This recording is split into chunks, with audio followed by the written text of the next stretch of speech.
Hi, my name is Elisabeth Meinecke. I'm a senior editor with the Cardinals Publications Department. And I'm Brian Finch, one of the managers at our Cardinals Museum and our team historian. Brian, I know something that's going to be in our hearts this season is the legacy of Bob Gibson, who passed away in October. The upcoming issue of Cardinals Magazine will be paying tribute to him via a collection of stories from his family, his friends, and people who played alongside of him. What was your impression of Gibby as you got to know him through Cardinals Hall of Fame events? Well, Bob was such a special member, not only of the National Baseball Hall of Fame and the Cardinals Hall of Fame, but the thing that really struck me when he was around here at the Cardinals Hall of Fame and around the fans, but particularly around other Cardinals Hall of Famers and players, was that he was royalty. The other players just looked up to him. We hear the stories from Jack Flaherty and Adam Wainwright and other pitchers that have come through, and even other Hall of Famers where you think those guys played together and they were contemporaries, or the next generation that came behind him.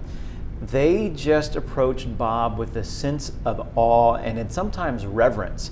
And a lot of times you hear about this, and sometimes from the fans, well, you know, you don't approach Bob, he's intimidating and he'll knock you back. It wasn't like that. It was a respect. Bob earned it on the field, and he earned it off the field as well. And it's sometimes, yeah, maybe he could be a little intimidating to approach, but it really was this baseball royalty. He was in a class that very few baseball players ever get to. And the players that had reached that ultimate level just to get on the playing field knew that Bob was a cut above. One of my favorite things is when coworkers share their Bob Gibson story. So what's a fun Bob Gibson story that you can share with us?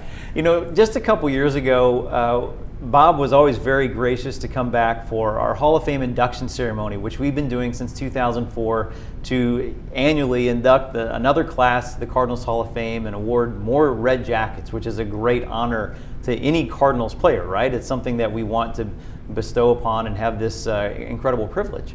So we had gone through the induction ceremony, and every year we get the owner's suite, the Redbird Roost at the ballpark, and it's a long day. It's a long day for our returning Hall of Famers. It's a long day for the new inductees, and their opportunity to kind of sit back and blow off some steam and relax a little bit is getting to the game. So we've done media in the morning, we've done the induction ceremony and a lunch, and finally we get to an evening game. And we're getting into the suite, and Bob's sitting back a little bit, and Tim McCarver, one of his all-time best friends and almost lifelong best friends, and they get in there, and there was someone else in the suite, and they said, "Bob, I thought you were always intimidating. You're always brushing back people." And Tim jumped in and goes, "That's right, he was always throwing at people." And Bob goes, "Why doesn't anybody listen to me? Nobody listens to me." And he turned to me and goes, "Brian, why won't you tell them?" And I thought, oh no, what have I done? I don't know. And he goes, "Brian, you know your stuff. I didn't hit people. I just got pretty close." And he goes, "And for crying out loud, don't you know that I wore glasses and I didn't wear them on the mound? I just couldn't see your gangly little fingers, Tim." And everybody just bust out laughing. And for me, it was wonderful because I didn't have to answer this question from Bob Gibson because I wasn't there to see whether he hit people or not, but it was incredible. And for me, Bob really just, he seemed, again, to some people, this intimidating presence. And on the mound, I can't imagine having to have faced Bob Gibson, right? And most batters didn't want to face Bob Gibson. But he really softened over the years, and once you had the opportunity to get to know him, he would talk baseball with you. He would talk family with you. He would talk life with you. But he really appreciated when you approached him just as an individual, not as Hall of Famer Bob Gibson, but just as one-on-one Bob to Brian or Bob to Elisabeth. You know, you had mentioned that one time you were able to share a story with him about one of his diehard fans, and I know there are a lot of them out there. What was his response when you told him about that fan? Well, we had another one of these induction ceremonies or opening day or something like that, and we had been able to take care of Bob, and I was just wanting to say thank you, and he was thanking us, and we'd had some conversations, and I told him about one of these diehard fans. And he had an interesting response to me. Bob was so focused and zoned in when he was on the mound. And in fact, there's an interesting quote we have here at the Cardinals Museum that talks to his competitive nature.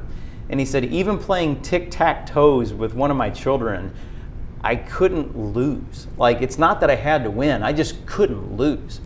And so we chatted about that for a little bit, but he said, you know, Brian, even as focused as I always was, I still heard the fans. I knew they were there. And those fans are what pushed me and drove me. And you tell those fans that I heard them.